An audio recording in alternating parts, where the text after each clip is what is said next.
Welcome to the E-Commerce Growth Show, brought to you by Segmentify. Que eu sei que seu tempo é valioso. Cara, quero te agradecer. Eu só fiz uma chamadinha aí no LinkedIn para deixar o pessoal com inveja, e agradecer o Jonas também. Então, assim, basicamente, o que eu te falei eu tenho uma empresa que se chama Evolve, ajudo empresas a fazerem expansão internacional, a Segmentify é uma delas. Então, é uma agência de relações públicas com um twist de BizDev aí, né? E aí a ideia é fazer sempre conteúdo, que conteúdo é a desculpa para tudo, conteúdo bom. A gente tem a Segmentify tem esse podcast, que chama E-Commerce Growth Show. Na Europa, na categoria de e-commerce, é o podcast que mais cresce, está com 7 a 8 mil downloads mês. E aí fizeram um convite para a gente fazer isso no Brasil, eu estou fazendo isso em vários países, e o Renato, ele é sócio da B8 One, ele está comigo aí para tocar os futuros episódios, né? Eu vou encontrando pessoas que eu gosto em primeiro lugar, que eu tenho afinidade, e que têm competência para fazer isso. Então, nos Estados Unidos eu estou com o Scott Emmons, depois lá em Benelux e Dubai, aí eu vou ver como é que eu vou fazer, tem que criar esses relacionamentos. E, cara, assim, eu vou fazer uma apresentação breve, e aí a gente começa, tá? Renatão, você quer se apresentar um pouquinho? Só dar um minuto aí de... Claro. Eu acho que começar falando rapidinho da minha experiência. Estou no e-commerce há 10 anos, né? Acho que um lado interessante foi ter trabalhado na Vetex na Europa. Eu ajudei a expansão do ecossistema lá, todos os parceiros, todas as tecnologias que integravam, e aí eu conheci bastante coisa, né? Desde algoritmos complexos aí de inteligência de vitrines espanhóis, russos, software de tudo quanto é tipo, né? Vi muita coisa lá fora. O que mais existe é solution provider no ecossistema de e-commerce, né? Depois eu saí da Vetex, eu fui board member da ACCT, que hoje é também um dos principais implementadores de Vetex. Lá eu trabalhei com Vetex em 15 países e implementei projetos em 15 países, e hoje já estou aí com a B8 e projetos de e-commerce em 11 países, né? Então, por trás aí tem marcas como Colgate, Saint-Gobain, Decathlon, uma série de clientes gigantes, né? Com ecossistemas de e-commerce e desafios diferentes e complexos, né? E basicamente eu ajudo essa turma aí a organizar essa complexidade, né? Também dou aula de e-commerce na ComSchool, né? Mais matérias de tecnologia e marketplace, business de marketplace. E tô aí com o Carlão para dar uma aprofundada, né? Então, o Carlão ele faz essa visão high level, né? Do podcast, e eu entro com umas perguntas um pouquinho mais aprofundadas, né? E comentários um pouquinho mais aprofundados no podcast, mais ou menos assim que funciona, basicamente. Fechado. Deixa eu só fazer um disclaimer antes, para alguns dados que não está divulgado, até pelo fato da empresa ser listada, etc. e tal. Então, só para a gente, se for entrar em algum dado, eu só posso comentar dados que já foram divulgados ou em alguma entrevista ou através da nossa central de resultados, tá bom? Não só para... Eu sei que vocês sabem, mas só para depois falar, putz, o Rodrigo falou de menos, não quis responder, mas só para não parecer que eu estou sendo antipático. Não se preocupa, Rodrigo, de forma alguma, cara. A gente sabe que tem muita informação estratégica aí que não pode compartilhar, e a gente até e no caso aqui, fazer até perguntas, listado no bolsa, tem uma questão não só do cunho estratégico, né, mas tem uma questão até de governança, né? Então a gente não pode fazer nenhum comentário, até porque senão isso pode ser lido pelo mercado como alguma antecipação de percepção de resultado, entendeu? Claro. Não, perfeito, acho que tá bem claro isso.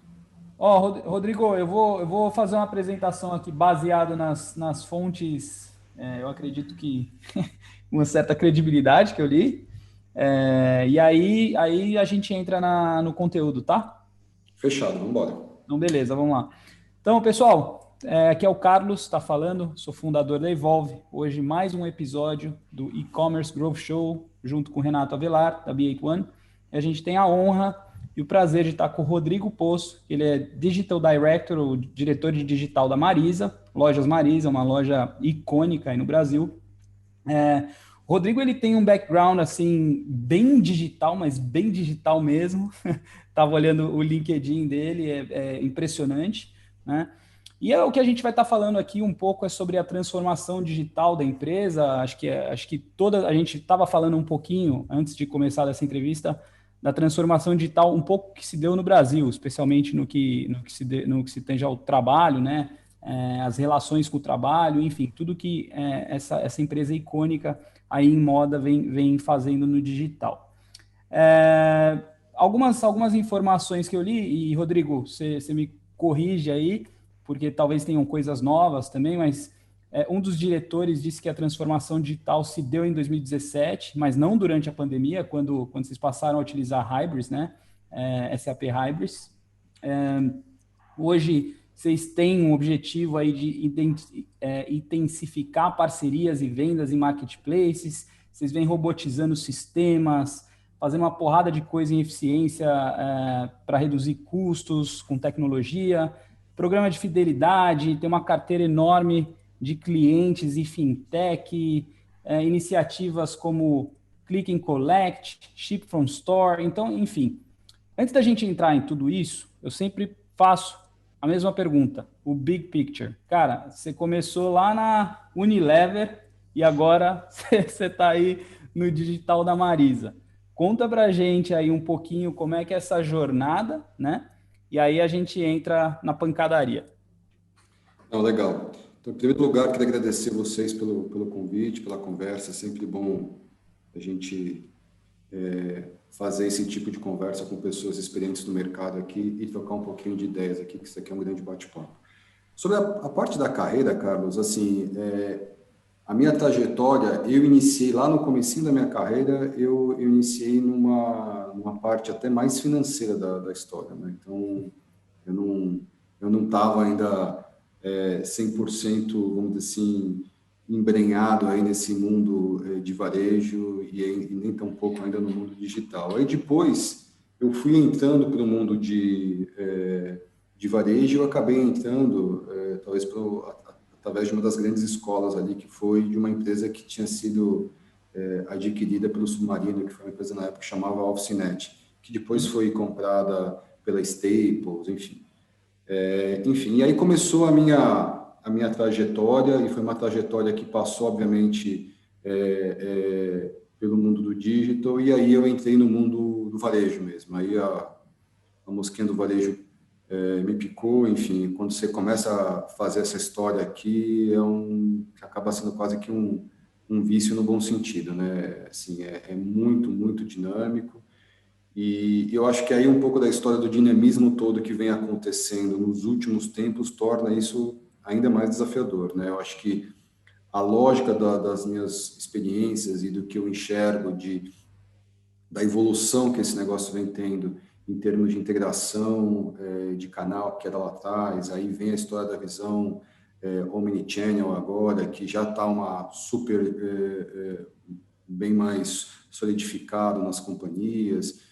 Agora as empresas já estão olhando um passo mais na frente, que é a parte de visão de dados, enfim. Então, eu acho que no final do dia, eu acho que o varejo, a parte legal é muito dinâmico, as empresas têm que ser super eficientes, então algumas das coisas que você comentou aí mostram um pouco da nossa necessidade de uma empresa de varejo ser focada na venda, mas também super eficiente no que tange a questão de despesas.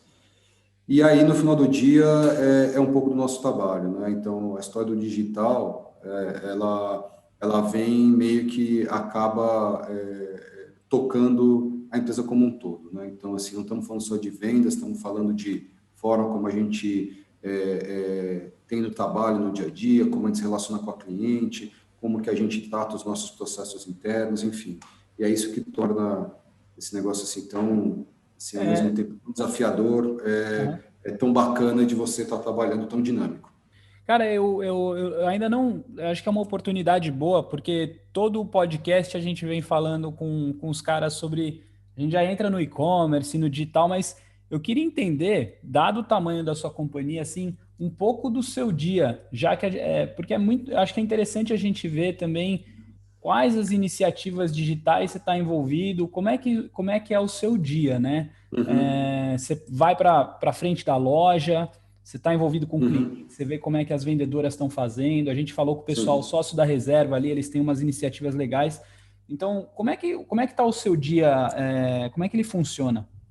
Junto lá do meu time, Carlos, além da parte de e-commerce e negócios digitais, está todo o time de tecnologia também, né? Então, assim, é, não tem como a gente não olhar a jornada inteira dessa cliente. Assim, eu não fico só restrito, nem eu e meu time, restrito pura e simplesmente aos ambientes digitais. Então, e dentro de uma lógica de uma empresa como a nossa, que a gente tem mais de 350 lojas espalhadas pelo Brasil, a experiência dessa cliente, como que ela interage com a gente dentro da loja é fundamental. Então, todo ponto de contato que essa cliente tem com a gente, em termos de experiência de PDV, o time está lá focado como que eu torno a experiência de PDV melhor, tem que buscar alternativas. Então, a gente já tem um dos pontos que a gente percebeu em pesquisas e até na forma como a gente conversa com as clientes, que putz, a gente tinha uma experiência de PDV que não estava legal. E aí a gente começou a ver novas formas de racionalizar a operação do PDV, então a gente reduziu muito, melhorou muito o processo, tá? Então aí envolve questão de tecnologia, mas antes de envolver tecnologia, envolve revisão de processo, tá? Uhum. E envolve também a adoção de novas tecnologias. Então, em várias lojas a gente já tem agora a utilização do PDV móvel, do mobile checkout, e está indo super bem. Então, no final do dia, quando você me pergunta, putz, como que é a tua rotina, óbvio que a batida ali da venda, a batida do hora a hora, você garantir com o seu time que as atividades do dia a dia estejam sendo executadas é fundamental. Mas, ao mesmo tempo, dentro da minha agenda, eu tenho que liberar um tempo para olhar os grandes projetos, que são os projetos que, no final do dia, vão mudar o ponteiro da companhia. Então, com uma visão um pouco mais estratégica. Então, assim, e aí são projetos do ponto de vista de omnicanalidade, projetos digitais e processos e projetos que envolvem outras frentes. Vou dar um exemplo para você, que você até comentou aí, que é um processo de RPA, que é a parte de automação de processos, que é um projeto gigantesco que está impactando a empresa inteira e que uma das pessoas do meu time lá que está tocando. Então, assim, dentro de uma lógica de administração do tempo e de gestão do tempo da agenda, é um pouco isso, viu, Carlos? Assim, a gente conseguir garantir essa tocada do dia a dia das coisas, de execução, enfim, de vendas, mas, ao mesmo tempo, projetos super estratégicos que o time lá está tocando com as demais áreas da empresa. E quando você fala de RPA, é qualquer processo, não qualquer, mas deve ter áreas estratégicas que você pode automatizar processos. Tem uma empresa da Romênia, sabia, Renato, que chama UiPath. Os caras levantaram, acho que, uma grana violenta. A empresa dos caras é isso, né? É uma empresa de RPA. Então, eles Entendi. têm tecnologia para isso, para vários, sei lá, para qualquer um, acho que precisa disso hoje, né? É o que. Não, hoje em dia, não, e assim, e quando você vê pesquisas, uma das coisas que era ainda incipiente em alguns mercados, que era a questão de automação, né, de RPA, isso se tornou meio que uma das agendas mais importantes de grandes empresas, porque assim, tem muito processo hoje que com revisão tem muita atividade hoje com revisão de processo e e utilização de tecnologia, você consegue ganhar muita eficiência. Eficiência pode se refletir eventualmente até numa redução de headcount, mas essencialmente essa eficiência passa por uma melhor experiência para o teu cliente. Então, assim, no final do dia é menos tempo, processo mais rápido, chegar o produto na casa da cliente com mais brevidade. Então, isso é fundamental e respondendo a sua pergunta, sendo bem específico, Carlos, a gente quando fez o planejamento inicial, a gente olhou, a gente fez um screening das principais atividades, das principais áreas da companhia, e aí a gente listou uma quantidade de iniciativas e atividades que fariam sentido a gente iniciar o processo. O processo de RPA, para mim, é um processo que, quando você começa, não tem fim, porque você está sempre otimizando, vai ter alguma coisa que vai mudar no processo, que você vai ter que revisitar, e vão ter coisas novas que vão chegar, tecnologias, enfim, formas de interação com a cliente. Então, a partir do momento que você adota na sua empresa e você percebe o quão importante isso vira uma prática todo dia a dia. Entendi. Muito bom. Renatão, pergunta aí que eu tô ligado se você quer. Não, são inúmeras perguntas, né? Vou tomar cuidado para não bombardear, né? Vamos embora. Cara, interessantíssimo esses desafios de gigantes, né? Que a gente vê aqui, essa questão de automações, de transformação como um todo, né? Da companhia, omnicanalidade, né? Acho que a primeira dúvida que eu queria perguntar é essa: vocês têm muitas lojas físicas, né, distribuídas em diversas regiões, e eu queria saber como que o e-commerce colabora nesse processo, se colabora, a primeira dúvida, né? Como e como funciona, se você puder abrir, claro, a divisão de warehouses de vocês, quantos são, onde ficam, se puder abrir, obviamente, para a gente ter uma ideia da dimensão da operação, etc. Acho que essa era a primeira dúvida que eu tenho. Então, respondendo a sua pergunta, né? Então, assim, o e-commerce, sim, ele contribui para a questão de lojas físicas e numa estratégia de omnicanalidade e de visão única de cliente, né? Então, assim, a gente começou um projeto de omnichannel na empresa há 2 anos e meio. A gente implantou a primeira etapa do projeto de omnichannel que a gente adotou e que a gente implementou na Marisa foi a parte do Clique e Retire, tá? E na época, assim, tem várias abordagens, e quando você vai ver os cases e conversando com o pessoal de mercado, alguns adotam o tal do ship from store, né, que é o shipar da loja como primeira atividade, outros fazem um Big Bang e colocam todas as coisas juntos. E na época a gente tomou uma decisão de colocar o Clique e Retire, assim, por 2 motivos principais. Primeiro, por uma questão que, para mim, é o chave da história de um projeto como esse, que é a questão de pessoas, né? Então, assim, a gente quis fazer um baita treinamento com o time de lojas e um engajamento muito grande com eles no processo de Clique e Retire. Como ele era um processo operacionalmente mais simples, tanto do ponto de vista do dia a dia ali, né, do manuseio, etc e tal, e também até do ponto de vista de tecnologia, a gente quis adotar essa primeira abordagem, tá? Então, assim, a gente foi para o Clique e Retire. O segundo grande ponto como a gente queria colocar a história, e assim, na Marisa, sendo bem transparente, a gente nunca percebia essa questão dessa divisão do time de lojas versus o time de e-commerce, como às vezes já aconteceu, etc. E tá, putz, está concorrendo comigo? Eu, honestamente falando, nunca percebi. Mas o que a gente queria deixar claro para eles era, olha essa alavanca que a gente está colocando para vocês aqui e olha o tráfego, olha a quantidade de pessoas que a gente vai colocar em suas lojas para irem retirar essas encomendas e olha a oportunidade que você está tendo aí de poder fazer uma nova venda para essa cliente. Tá? Então, isso ficou muito claro. E aí, teve um buy-in gigantesco das lojas quando elas perceberam o tamanho da oportunidade que era. Tá? Só para vocês entenderem, isso daqui também é um dado que eu posso abrir e divulgar, nos momentos pré-pandemia, a gente chegou a bater meses de que quase 40% do volume do e-commerce estava para Clique e Retire. É bastante significativo. Tá? Então, isso dá um pouco do tamanho do fluxo que o e-commerce ou que o meio digital estava levando para a loja.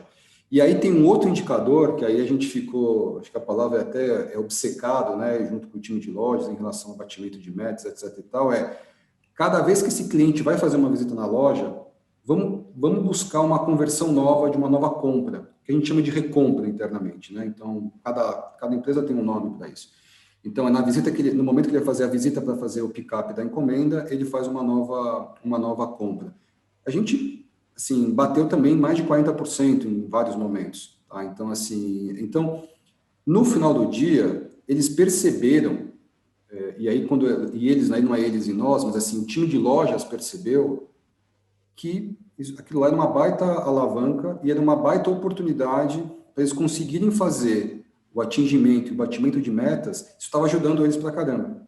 Então, isso você quebra de cara e aí você percebe que tem... E aí, quando a gente vai entrar com outras etapas mais complexas do projeto de Omnichannel, que o Ship From ele é mais complexo na essência, né? Então, a cliente, a vendedora ou o time de lojas tem que ir lá fazer o pick-up da peça, tem que fazer o packing, tem que fazer a impressão da nota, tem que preparar a expedição. Ele é mais complexo, a loja vira um mini CD, né?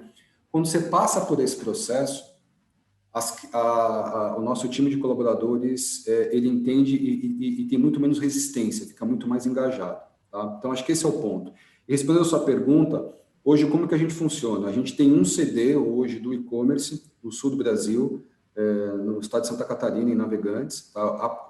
Atualmente, a gente tem só um CD, e o que a gente está usando com o projeto de Ship From, a gente está usando um grupo de lojas para serem lojas utilizadas como base para a expedição também. Tá? Então, hoje, quando a gente olha o estoque do online, a gente olha o estoque que está no nosso CD do e-commerce e olha o estoque desse grupo de lojas que estão habilitados no Ship From também. Incrível. Muito interessante esse desafio, esse dado de 40% no Click Collect. Eu nunca imaginaria que tivesse esse poder todo. Bateu. Né? E eu vou ser honesto com você, tá, Renato? Surpreendeu, tá? Foi acima da nossa estimativa. A Marisa, deixa eu só dar um dado que também é legal dar. A gente tem um componente que ele é interessante. A gente tem uma das lojas, das redes de moda, de magazines, assim, os grandes magazines de moda, a gente é a rede que tem a maior quantidade em loja de rua. Basicamente, hoje, metade do nosso parque de lojas é rua e metade é shopping.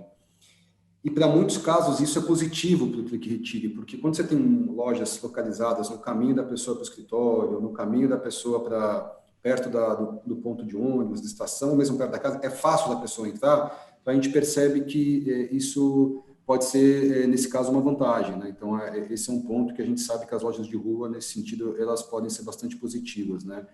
Nesse sentido. Então, assim, realmente nos surpreendeu positivamente, tá? Isso nos deu a certeza que a gente estava, o projeto de Omnichannel não foi uma resposta nossa para uma questão só de estratégia da Marisa, né? Foi uma questão de uma resposta a uma demanda da cliente. Então, assim, era uma coisa que a cliente... Olha que interessante, eu estou falando demais aqui, vocês me interrompam, tá? Mas, assim, é bom, continua. Comentários legais, assim. Um dos pontos que a gente percebeu, a gente tem como público-alvo classe C, né? Então, assim, a gente tem classe C e D muito no nosso público-alvo. E fazendo as pesquisas, a gente começou a perceber que tinham clientes que compravam, assim, frequentemente no Click Retire, né? E pegavam em alguma das nossas lojas. A gente fez, até para garantir nível de serviço, a medição lá dos nossos indicadores, NPS, etc. e tal. A gente faz pesquisas todo mês com as nossas clientes que fazem a retirada de encomendas nas lojas. E aí a gente foi perguntar para uma delas, mas por que você faz o Click Retire, né? Então, perguntamos para elas, né, para os clientes, né? Um dos motivos principais, isso é natural em todos os Click Retires, como você não cobra o frete para o pick-up, o frete gratuito é um bom motivador, tá? Mas um segundo motivador que foi até, assim, tão alto quanto o frete grátis para a gente, foi bastante surpreendente, foi a questão da conveniência. Muitas clientes relataram o seguinte: agora eu posso comprar na Marisa. Mas como por quê? Eu trabalho o dia inteiro, meu marido também, eu moro em casa e não tem como eu receber uma encomenda no horário comercial na minha casa. Então, assim, eu queria comprar uma bota, como vocês vão entregar uma bota, deixar numa encomenda? É diferente de uma Amazon, que às vezes deixa na porta das pessoas nos Estados Unidos. Aqui no Brasil, essa realidade, infelizmente, é um pouco diferente, né? Então, não acontece. Então, assim, as pessoas...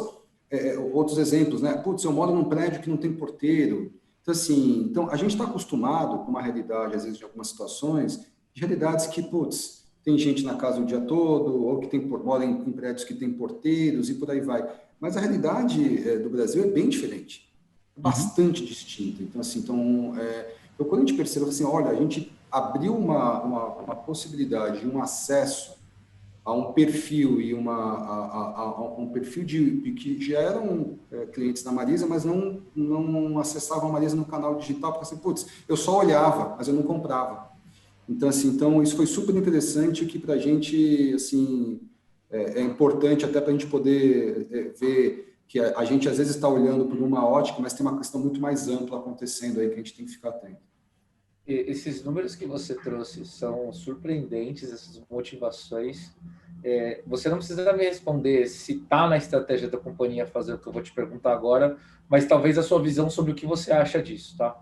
Que é um conceito que está bem comum hoje em dia de shadow store, né? Então, a gente faz aquela loja que ela não é aberta ao público, basicamente é um mini CD, né, que fica num ponto estratégico que você só faz o clique e retira e faz o ship from store dali, né? Perfeito. Qual que é a tua visão sobre isso? Se você acha que pode ser estratégico, dependendo da região, por exemplo, tal lugar não tem praça, não faz sentido vou colocar uma vitrine, mas eu consigo estar estrategicamente posicionado ali, consigo ter um lead time melhor. Qual que é a sua visão sobre isso? A shadow ou dark stores, né? Aí, Isso. enfim.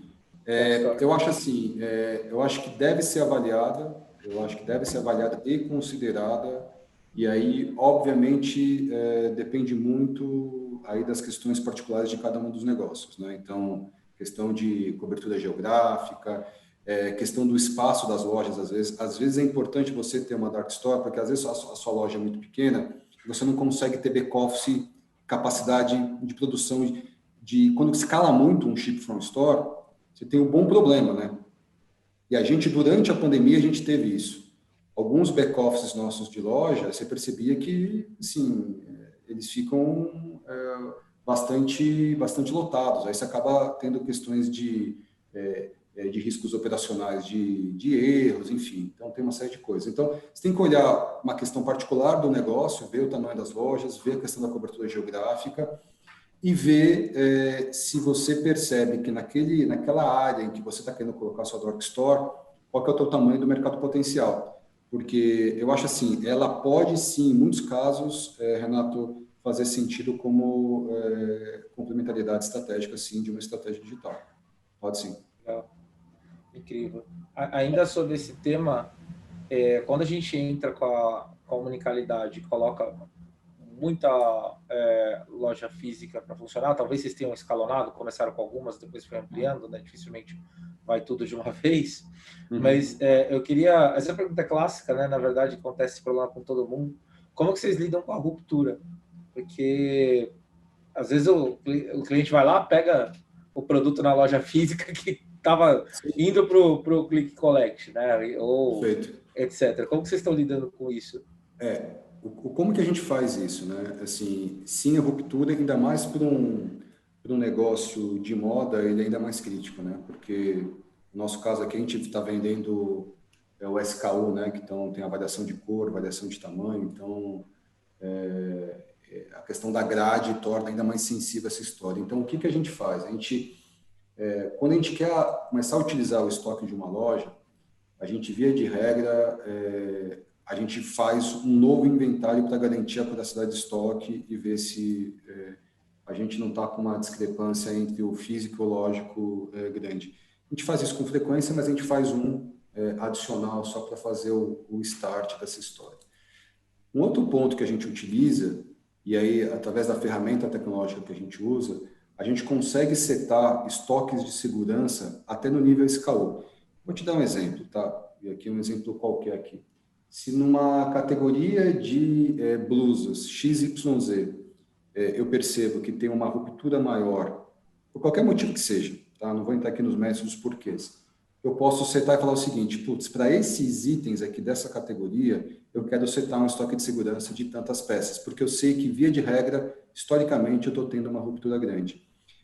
Isso evita pra caramba que você venda um negócio a descoberto, porque aí você acaba tendo, vamos dizer assim, uma margem de segurança.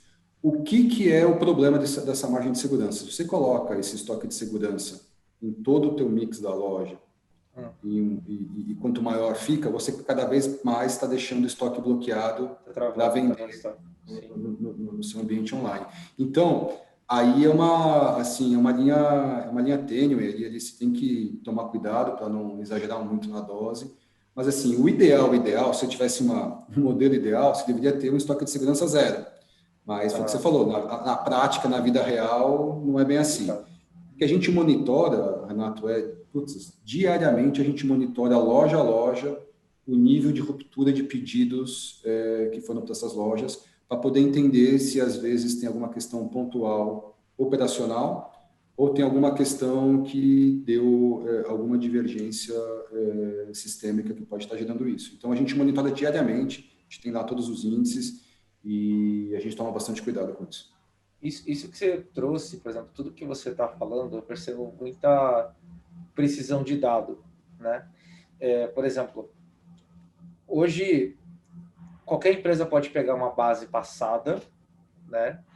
E ter um forecasting, né? Por exemplo, de quanto que sai de determinado produto, principalmente na tua curva A, que você provavelmente vai ter mais unidades daquele estoque, né? Cauda longa a gente tem um pouco menos, mas isso me trouxe uma questão sobre como vocês estruturam esse departamento de dados de vocês, né? Porque, cara, precisa, assim, não pode criar regras muito agressivas, como você disse, porque senão trava o estoque todo, a operação ou o teu giro vai aumentar, teu custo aumenta com isso, tuas vendas caem, né?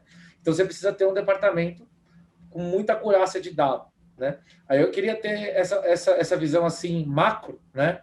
Do time, mais ou menos, qual que é o tamanho desse time, como que funciona o data warehouse de vocês, que tipo de modelagens vocês costumam utilizar a nível de negócio. Óbvio, claro que sem abrir muita estratégia, né? Claro. Só para ter uma noção, porque dado é tudo hoje, né? Então eu queria ter essa visão por cima disso. No nível que eu posso te abrir, tá, Renato? O que a gente, assim, sim, e a gente está cada vez mais tornando a cultura do nosso negócio, da empresa, para data-driven. Isso daqui é fato. Isso aqui está como uma das nossas diretrizes estratégicas do nosso negócio. Assim, a gente quer parar de entrar em qualquer discussão, reunião, do eu acho, estou sentindo, assim, putz, muito legal, mas, assim, dados e fatos, basear nisso, tomada de decisão, super estruturado e vamos em frente. Do ponto de vista de como que a gente está fazendo, a gente tem hoje, em algumas áreas, a gente acaba tendo alguns núcleos de inteligência de dados que eles acabam, assim, norteando e acaba, vamos dizer assim, fornecendo essa informação ou esses dados para a tomada de decisão, enfim, com os data insights e por aí vai. A gente está agora, exatamente nesse momento, revisando um pouco dessa estratégia, em que a gente deve cada vez mais deixar isso menos espalhado e mais concentrado.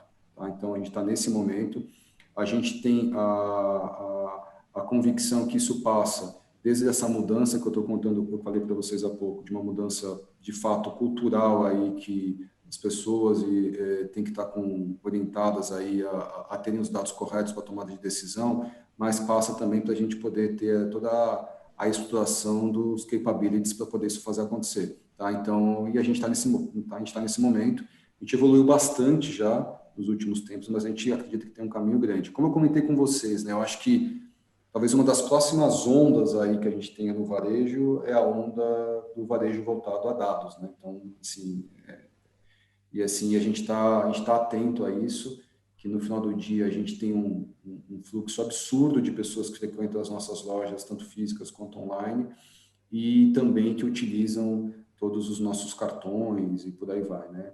Então, isso gera uma massa de dados e uma quantidade de informações muito grande que a gente tem que utilizar e capitalizar em cima disso. Então, é um pouco do processo que a gente está. E hoje a companhia já está com um pouco de mindset, porque, por exemplo, as áreas, até unificar, né, criar os dados que conversam, né, tem muito processo de ETL. Então, normalmente nos projetos de BI e Big Data que eu me envolvo, eu vejo aí que 80% da mão de obra bruta é ETL e ficar minerando, corrigindo base, unificando, fazendo garantindo integridade de base, integrando base. Assim, A gente já fez alguns movimentos, mas tem alguns ainda por fazer, tá, Renato? E assim, e de novo, é um passo assim necessário e fundamental, assim, para você garantir a curacidade, para você garantir a história da assertividade do dado, todo mundo falando o mesmo número, todo mundo olhando a mesma coisa, tomando as decisões baseadas nos mesmos inputs. Então, assim, isso é fundamental. Então, a gente está num processo desse tipo. E, assim, e de novo, né, uma cultura orientada a dados não se muda da noite para o dia. Não é só você colocar lá um data lake ou colocar algumas ferramentas de BI bacanas lá que isso vai virar. Não é. Então, assim, é um curso, tá em curso essa transformação e essa evolução. O Rodrigo, eu queria te perguntar as principais iniciativas em digital, em transformação digital. Por exemplo, estava dando uma olhada lá no que o Grupo Farm vem fazendo, que as vendedoras podem atender os clientes via telefone, WhatsApp, Instagram. Eu acho que assim, a primeira coisa que você falou que é mais interessante não, cara, a gente precisa ser data-driven, né? Beleza, e a partir disso, entender para onde a companhia vai. Mas hoje, tipo, pré-pandemia e agora, o que vocês vêm fazendo e o que mudou? E até perguntar também se acho que teve algum desafio com relação aos stakeholders, né, os profissionais que são de frente de loja estavam um pouco céticos também, e os clientes também, eles adotaram bem, tipo, essas iniciativas. Acho que eu te perguntei um monte de coisa. Não, tranquilo. Eu vou tentar responder um pouco aqui. Aí, se eu esquecer alguma coisa, você me relembra, tá? Ah, Vamos lá. Com relação às iniciativas, tá? A parte da pandemia, assim, obviamente, e até pelo fato de a gente estar num setor que é de itens não essenciais, então a gente realmente sofreu fechamento de lojas por um período mesmo, 100% das lojas fechadas. Então, assim, alguns movimentos que a gente teve que adotar, assim, foram movimentos que foram respostas a uma questão conjuntural ali do momento. Tá? Então, assim, isso é o primeiro ponto. Eu vou te dar um exemplo que ele exemplifica bem, ele te dá bem esse tom do que eu estou falando. A gente tem hoje o nosso cartão e a gente tem uma série de produtos e serviços financeiros em que a gente oferece para os nossos clientes, né? Então, num certo momento na pandemia, o que a gente percebeu? As clientes têm muito costume, um número grande de clientes tem o costume de ir nas nossas lojas pagar as faturas. Por hábito. Assim, a gente quer ir lá na loja. tipo Casas Bahia, o cara vai lá. Vai lá, vai pagar lá a fatura do cartão, vai pagar lá E aí o que a gente percebeu com as lojas fechadas, a gente percebeu um número gigantesco de contatos dos nossos clientes via redes sociais, via saque. E agora? Cliente querendo pagar a fatura do cartão e a gente não tinha, naquele momento, alguns canais digitais adequados para poder obter uma segunda via, etc. e tal. Bom, história longa, resumindo uma história longa, uma história curta, a gente colocou no ar em um pouco mais de uma semana, a gente colocou um bot para poder as clientes via WhatsApp receberem a segunda via da fatura do cartão, do boleto do cartão. Tá? Então, assim, estou te dando um exemplo de uma coisa que fala assim, putz, mas isso é muito básico. Mas, assim, é que as coisas, às vezes, quando você está, e acho que isso dá um pouco do tom, né, das nossas questões de utilidade, das questões das iniciativas que a gente vai adotar, né? A gente, putz, depois eu faço, ou isso aqui não é importante agora, mas no final do dia, assim, faz uma baita diferença e, às vezes, pelo fato de ter um processo hoje que está rodando, mas está longe de ser o ideal, você acaba, entendeu, menosprezando um pouco a importância de fazer algumas mudanças. Então, esse foi um exemplo. E assim, o que aconteceu durante a pandemia, Carlos? Na prática, ele acelerou muito as nossas iniciativas. Acelerou, botou turbo lá, a gente teve que um monte de coisa que a gente ia colocar num espaço um pouco mais longo, um pouco mais demorado, a gente teve que adotar muito mais rapidamente, tá? E assim, reforçou aí do ponto de vista de stakeholders, reforçou, e aí quando eu falo stakeholders eu vou passar aí em todos eles, chegando ao time de lojas, mas assim, do ponto de vista do nosso time de gestão sênior e também do nosso conselho, reforçou uma coisa que a gente já estava como um norte, que, digital é a prioridade estratégica da companhia, isso só reforçou e deixou claro o quão importante é isso. Do ponto de vista do time de lojas, assim, o time de lojas acabou enxergando a história do digital como uma baita ferramenta que vai ajudar eles. Então, assim, desde ferramentas que a gente colocou para poder garantir comunicação, poder garantir alinhamento dos pontos da companhia através de ferramentas que a gente colocou no início do ano, colocou o Workplace para a gente poder utilizar com todo o time, etc. e tal, há questões mais objetivas, que foi o que eu comentei com vocês, que durante a pandemia a gente tinha ali lojas com volume expressivo de faturamento operando através do modelo de ship-from, que se não tivesse isso, a gente teria lojas com, vamos dizer assim, com vendas muito menores. Então, assim, do ponto de vista, e as decisões que a gente vem tomando ao longo do tempo, assim, mesmo antes da pandemia, durante, é o que está norteando agora também nossa visão e planejamento estratégico aí, assim, a gente cada vez mais quer criar uma visão de decisões e produtos digitais que a gente está criando voltados para a nossa cliente. Então, assim, a gente quer colocar a nossa cliente no centro das nossas decisões, e aí tudo que a gente está agora norteando essas decisões é com base no que as nossas clientes falam, dos nossos clientes. A gente faz muita pesquisa com elas, a gente conversa com muitos clientes, tanto pessoalmente nas lojas ou mesmo através de pesquisas virtuais. Então, isso ajuda muito a gente a tomar essas decisões e nortear um pouco das priorizações do que a gente tem para fazer. Super legal, super legal. Renato, alguma coisa? Eu continuo aqui, senão... Não, acho que pode continuar. Acho que tá indo numa pegada boa. Não, e dentro disso, acho que o papel acho que do e-commerce mesmo, né? O dado que eu encontrei é que já é mais de 10% de vendas digitais. O que eu vi, 16,3% das vendas do grupo. Acho que hoje vem do digital. Óbvio que a pandemia teve um impacto aí para o offline.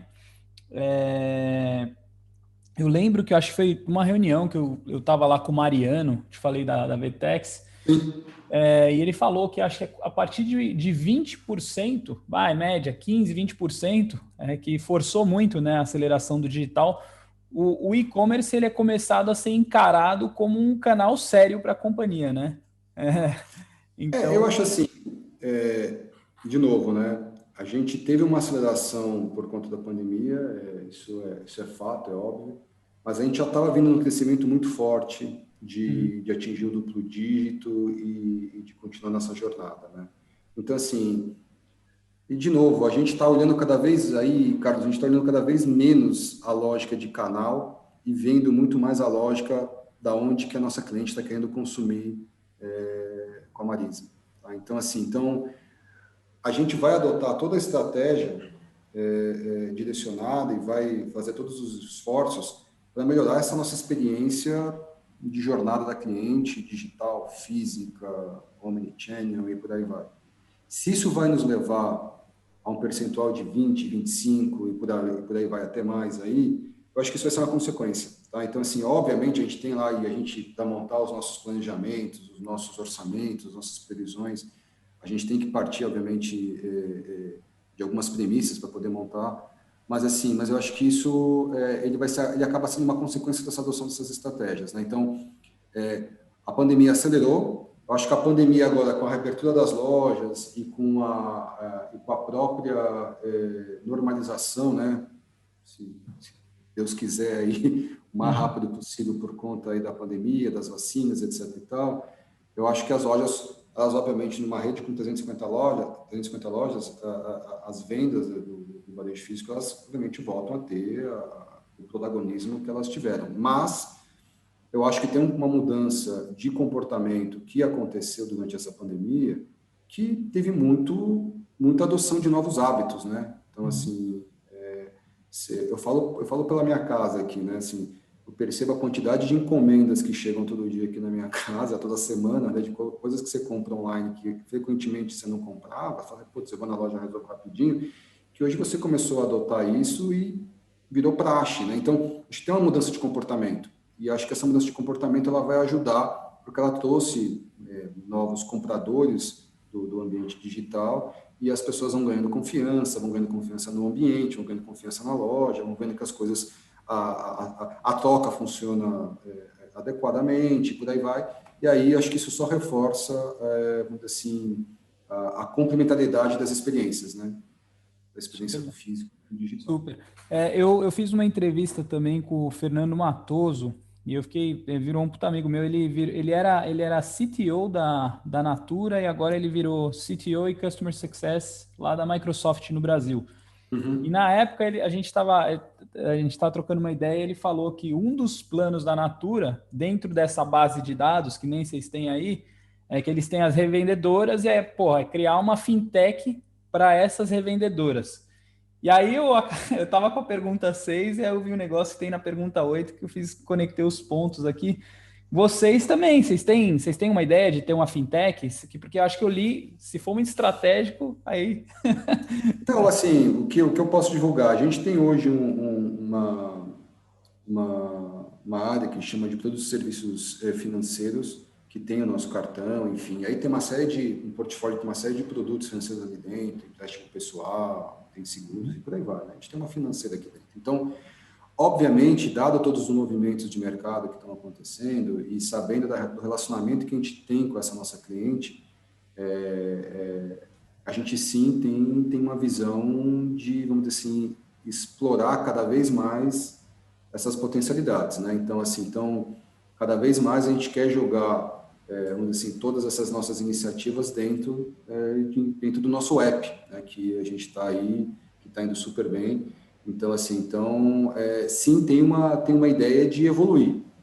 O que isso vai ser, se vai ser uma fintech, não vai ser, aí eu tenho uma parte que aí já é um pouco mais estratégico, que eu já não posso evoluir, eu não posso já detalhar tanto, Carlos, mas sim, tem uma ideia e tem, assim, bastante assim, estudo que a gente está fazendo da evolução desse nosso produto financeiro aqui dentro.